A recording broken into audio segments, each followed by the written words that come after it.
Hey there, hope you're all keeping well. It's Adrian over at the Sampleist. Have we got something really special for you today? Straight from the stables of Cherry Audio, they bring us the Pro Soloist. As a little intro, the ARP Pro Soloist was one of the first commercially successful preset synthesizers, and Cherry Audio's recreation is based on this 1972 preset-based monophonic analog synth, and it comes with 400 presets straight out of the box. The Pro Soloist is available from cherryaudio.com on an introductory pricing of $49. The regular price will be $69, and it comes in AU, VST, VST3, AAX and standalone. Windows users will need Windows 7 or above with a 64-bit quad-core CPU and at least 8GB of RAM. For Mac users, you will need Mac OS 10.13 or above and a native Apple M1 or greater processor. This includes the Ultra line as well with at least 8GB of RAM.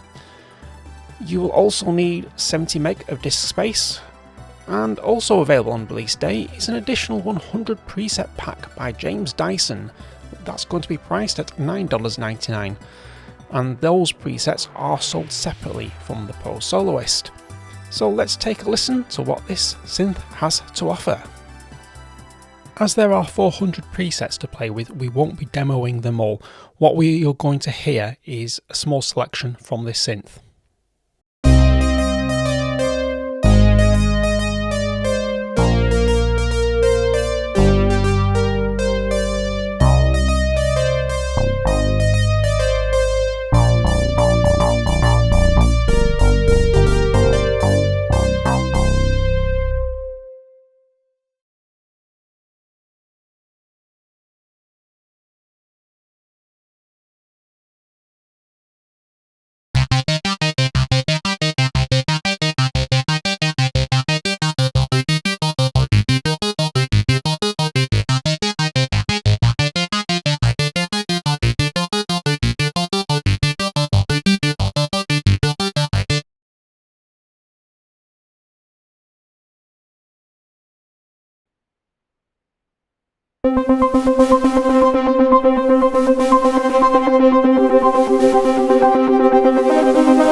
Okay, so that's what the synthesizer sounds like. So let's make a start by marveling at the look of this synth. It looks absolutely incredible. If it appears small on your screen because you work on a laptop or something like that, you can focus in on the particular parameters by just pressing the focus button here. And then you can just use your cursor keys on your keyboard to move around the interface. Just press reset and you go back. The whole interface itself is scalable, so if you work on a large monitor, you can zoom right into 150% the normal size. I've just got it on normal 100% here. And all I'm going to say is there's really quite a lot to unpack. So I'm going to say is buckle up as we make a start with these little 9 buttons on the side. I've started off with a generic sound. And these buttons, you got the first one is performance. So the performance gives you a view that is almost identical to the original Pro Soloist and gives you access to the generic sounds from the original. So if I just make sure just the upper layer is actually on and we just have a little play. I'm not going to go through all of these, I'm just going to pick some good old 70s classic recreations of sounds that sound absolutely perfectly like they should.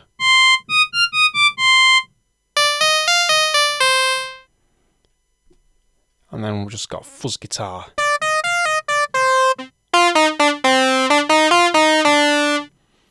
So all these are done is by clicking and dragging up and or down. So drag up and you turn the oboe on.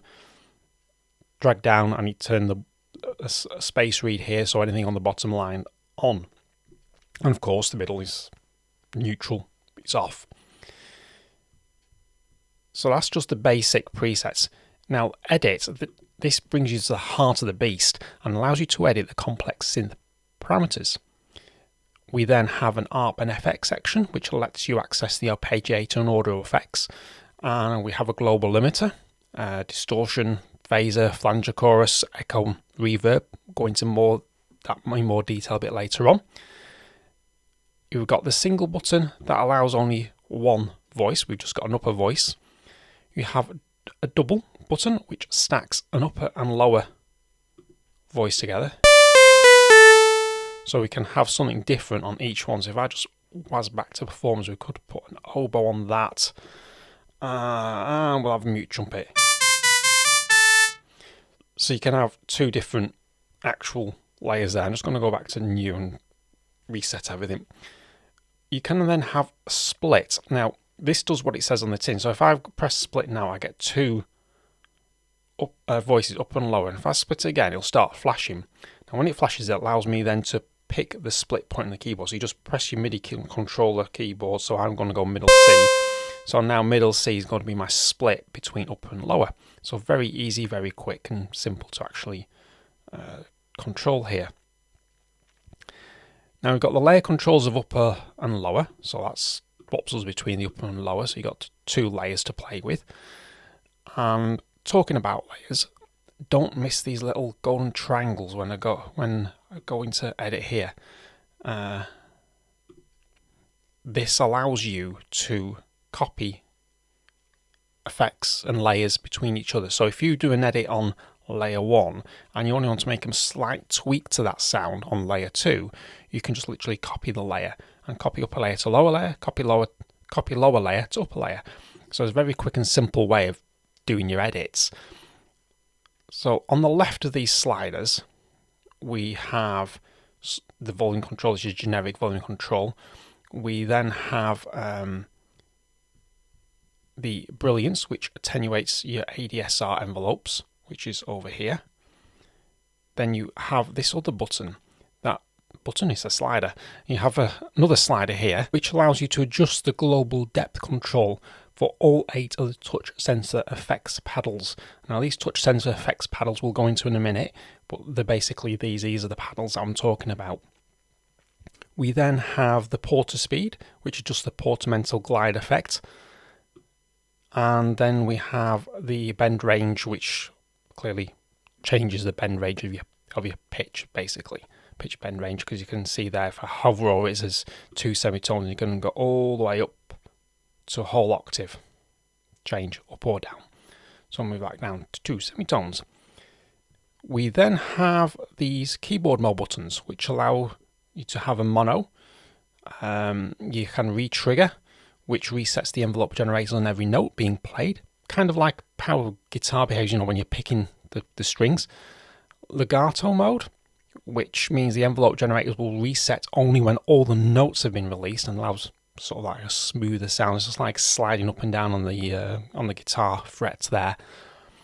And then we have the poly. Now, poly allows you to sort of make the monophonic sound, actually poly, so you get more than one key. Now, if you click mono, you can either click it once to select it to switch it on. So if I could just go back to poly.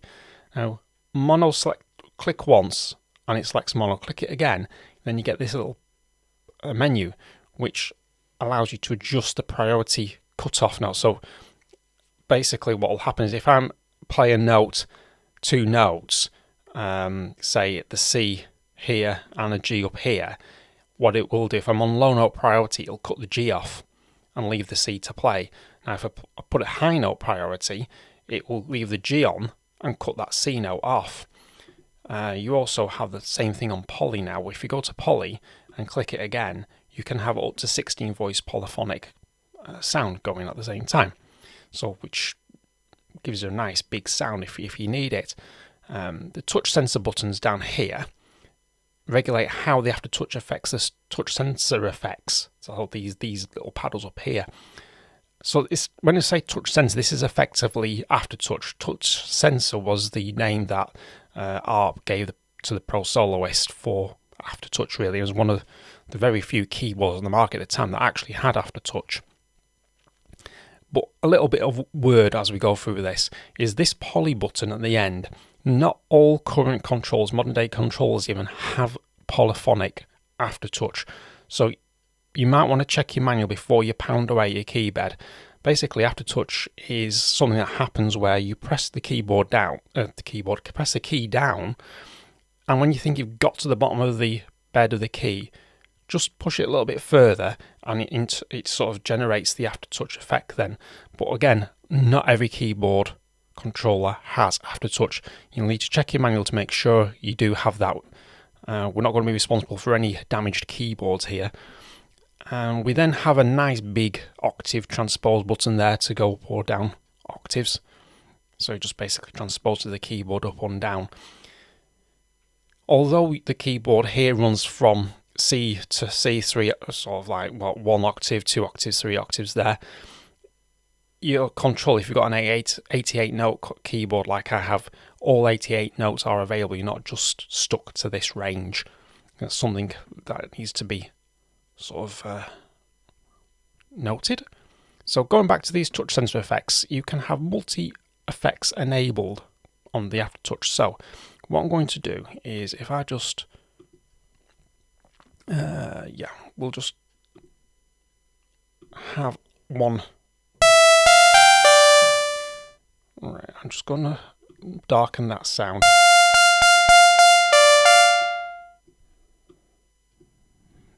And that'll do. I just wanted to darken that sound a little bit, because what we're going to do is put some whoa on that. And then we can have some growl. And then we can have some pitch bend. And if I want to, I can actually put a wah-wah on there at the same time as, say, some growl. Or we can have some vibrato.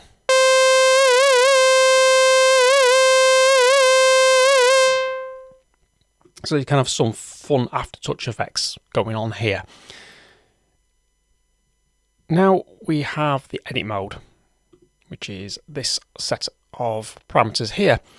And this allows you to get under the hood and edit this sort of like beast of a synthesizer.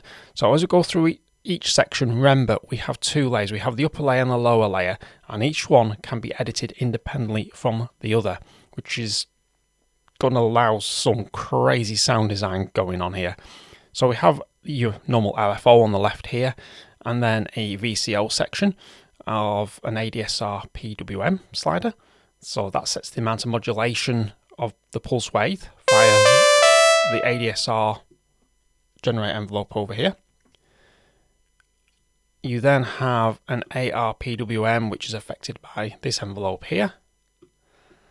You then have the LFO PWM, which sets the amount of modulation of the pulse wave.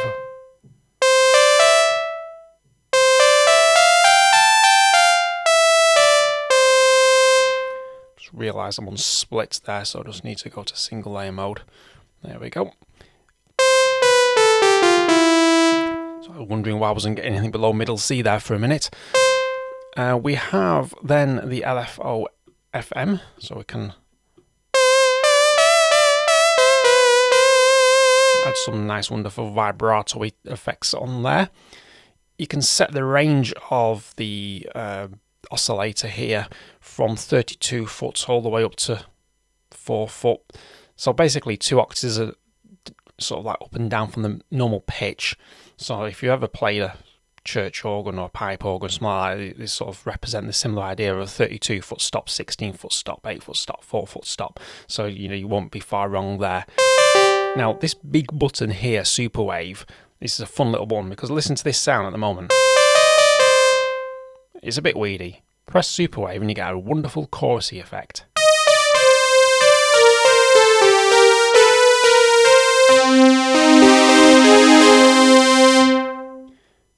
So you also have a ramp and pulse level. So this is then routed into a high pass filter, so if I can change these.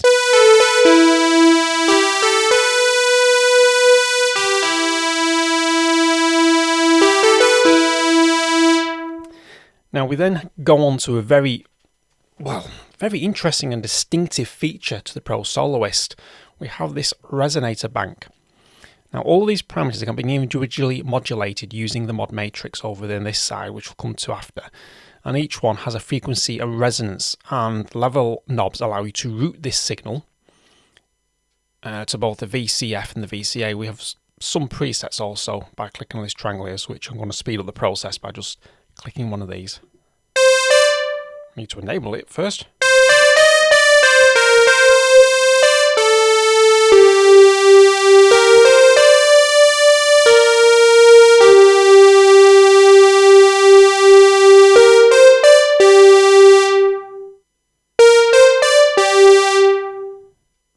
So I'll choose another preset. So it just gives you some more sound design parameters, so let's go Vining 3 on that one and enable that. Then we have the normal frequency and resonance that we can play around with.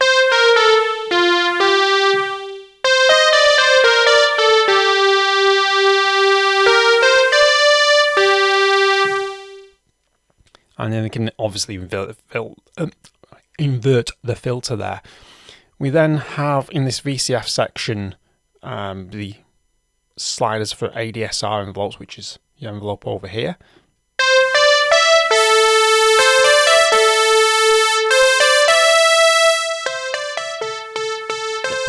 Nice pluck sound here.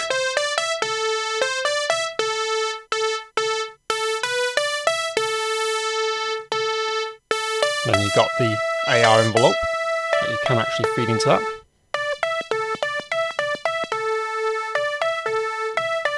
So just turn the release all the way up to smooth the sound out a bit.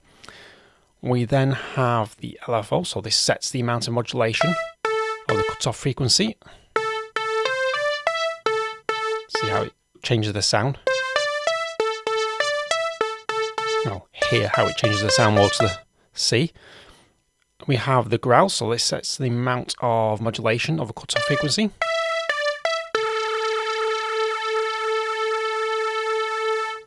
Then we have the velocity, which sets the amount of cutoff frequency modulation via the keyboard velocity. So the harder I hit the key, the more it affects the sound. And then we have keyboard tracking. So the keyboard is KBD here, is what you see on the modern day synthesizer keyboard tracking, and causes the cutoff frequency, as you know, to increase as notes you go up the scale on your keyboard. We now have the VCA section, which is similar to having an automated volume knob, and the ADSR sets the amount of modulation of amplitude via this ADSR envelope. So I just turn this down now. Turn it up and you can hear. And then we have the AR envelope. It's because I've got release all the way open. Now if I pull the release back,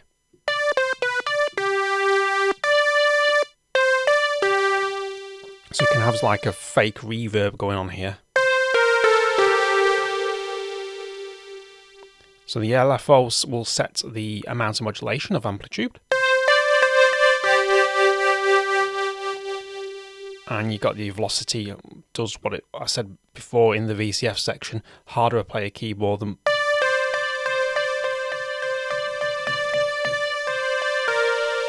more the effect you get there.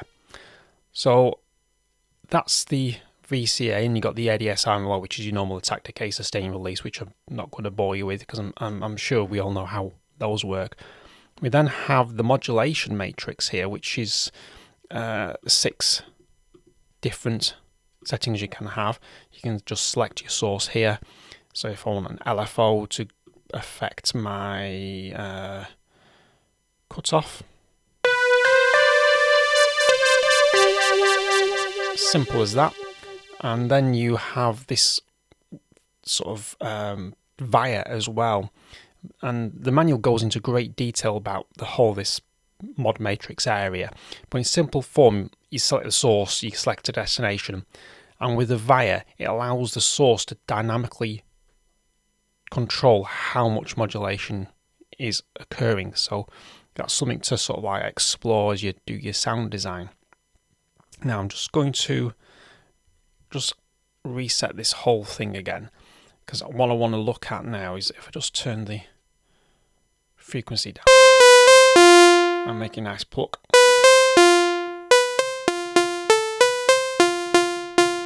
Super saw, and we just turn that. There we go. We're going to now look at the ARP and effects section, and what I want to do is I want to just enable 2 layers.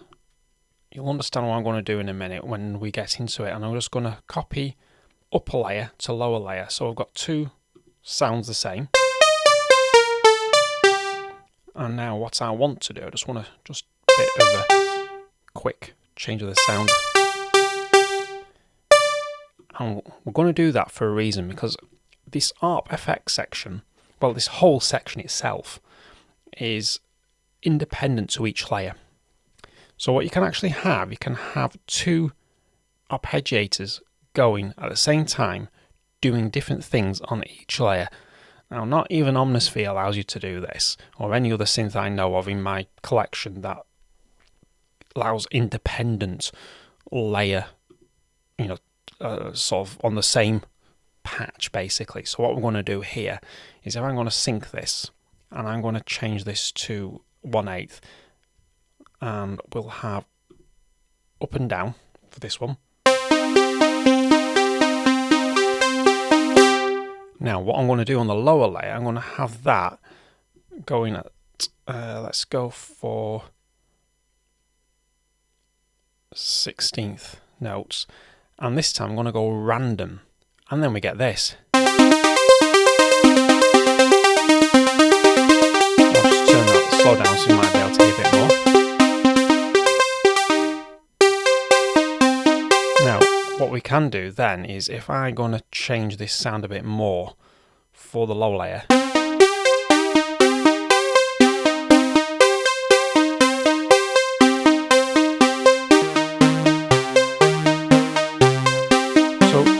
straight away you get some idea of how you could actually play around with these patterns just to get something unique and different on each one, and each layer. So there's just endless amount of ideas going in my head now of how I could actually create fun little sequences by just using two separate arpeggios here. Now I'm just going to turn the arpeggio off. And very quickly, if I just go to single sound, just want the upper layer, we've got also a couple of effects here which I'll quickly run through. We've got the global button here, which means that if I change anything on here, it will affect both layers. And if I go to dual layer, I can have separate effect on each layer, which is really good.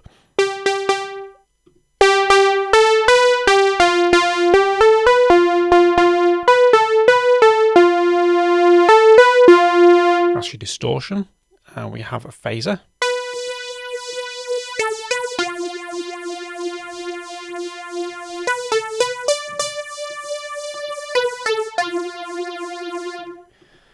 We then have a flanger chorus.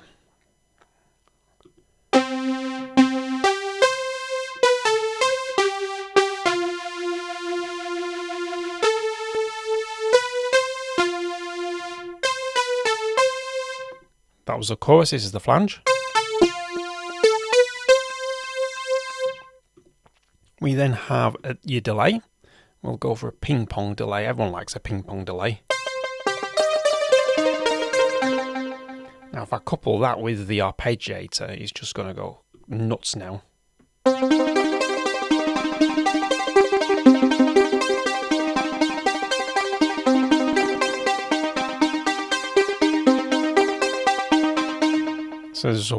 So again, another sound design opportunity for you to play with. And then finally we have reverb. So if I put some reverb on as well, we can have just normal spring, plate, room, hall, and this wonderful setting, Galactic.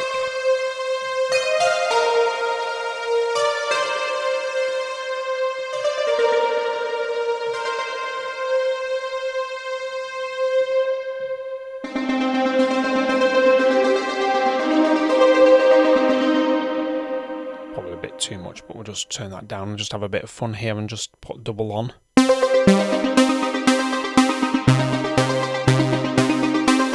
So that's basically the parameters and the user interface for Pro Soloist. So let's listen to what this library sounds like in a composition context.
Okay, a bit of retro goodness there, and what we're going to do is unpack this track.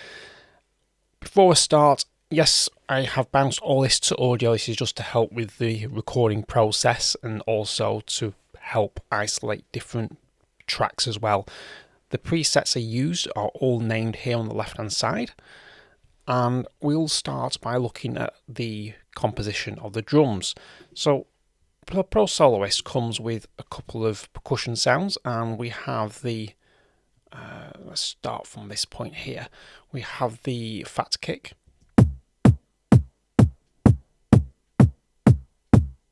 so that's just a 4 to the floor sound there, and then we have a thick snare on top of that, just hitting it on the second, the offbeat, the 2 and the 4 of the track.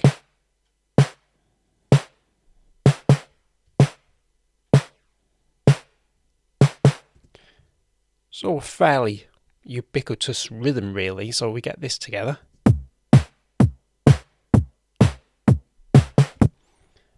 And then we put a machine snare over the top, which actually is being used as a hi-hat here, and we get this sound.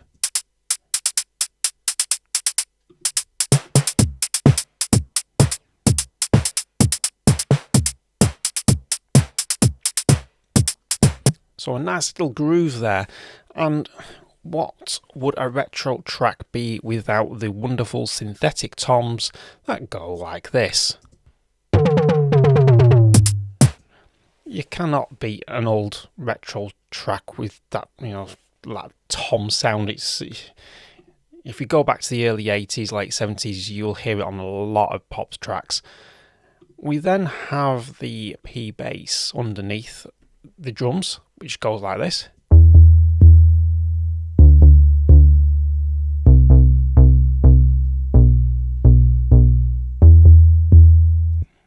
And that type of rhythm just gets played through the chorus of the track.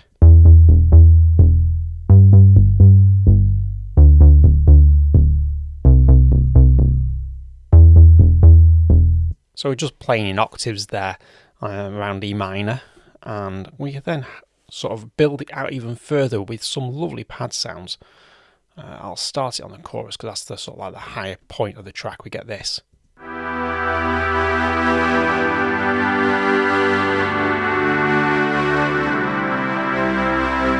We then put a pure pad with that as well, and we get this.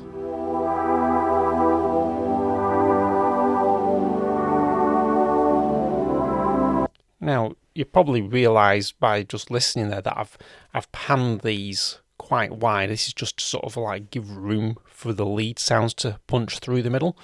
But together, they sound quite, well, make the soundstage really wide.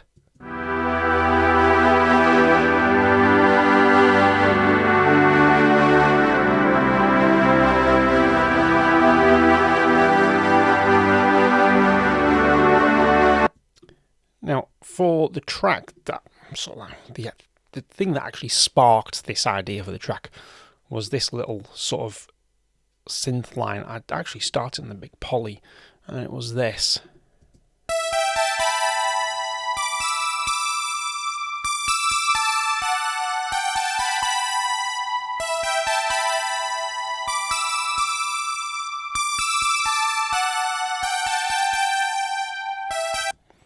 Now, the more observant of you would probably actually see at the bottom here that I've got exactly the same sound, big poly, twice layered, playing the same thing, but I've actually panned these twice just to really thicken this sound up. It sounds strange to do that, but just bear with me because it does work.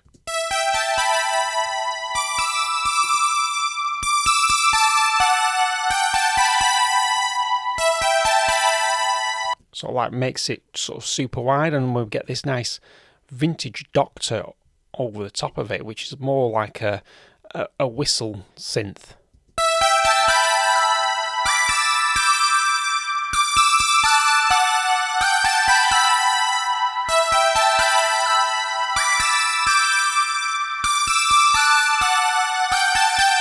So what we have here is the big polys panned wide, and that vintage Doctor just punching straight through the middle, and the same sort of central panning as the P bass, so it just literally punches straight through the middle of the whole mix. Now if we put all that together, we get this, and I've got to start from those toms, sorry, but we have to.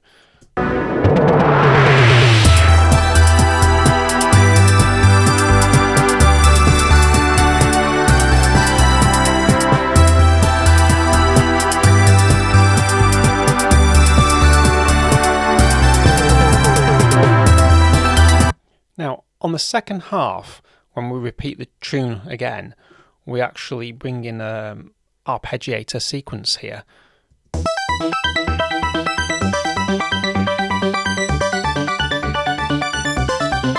And that just adds a little bit of interest to a repetition.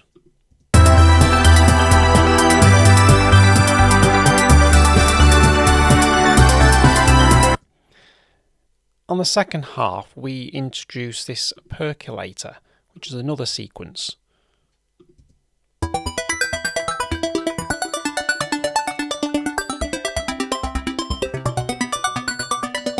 Now, all that auto panning is actually coming from the synth itself. It's nothing, no plugins that I'm using to auto pan this. It is actually just the Pro Soloist that's actually auto panning it. So it's quite a versatile little synth, this. And if we listen to this whole section with the sequence, with the percolator, we get this.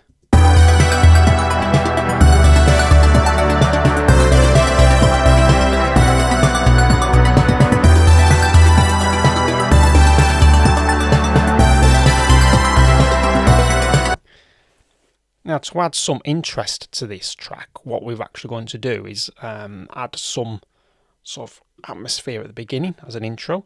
So we've use Abandonment, Beast in the Rain, and Signal to the Land, and we get this. I'll just layer these up.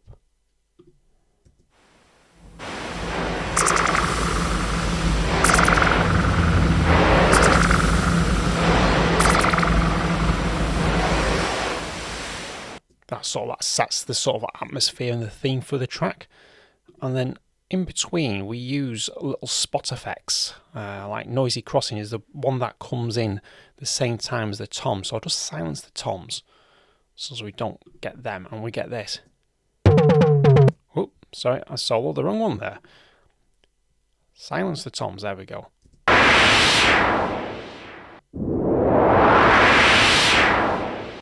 And then if I just layer that with the toms, it adds sort of the impetus to launch into something new. And then to close the chorus out, we use this Alien Love Songs.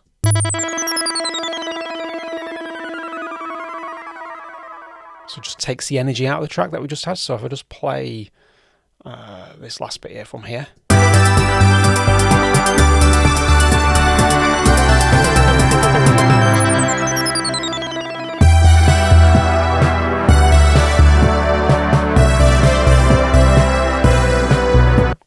So as you see, it just takes all the energy out of the track and then brings it nice and calm.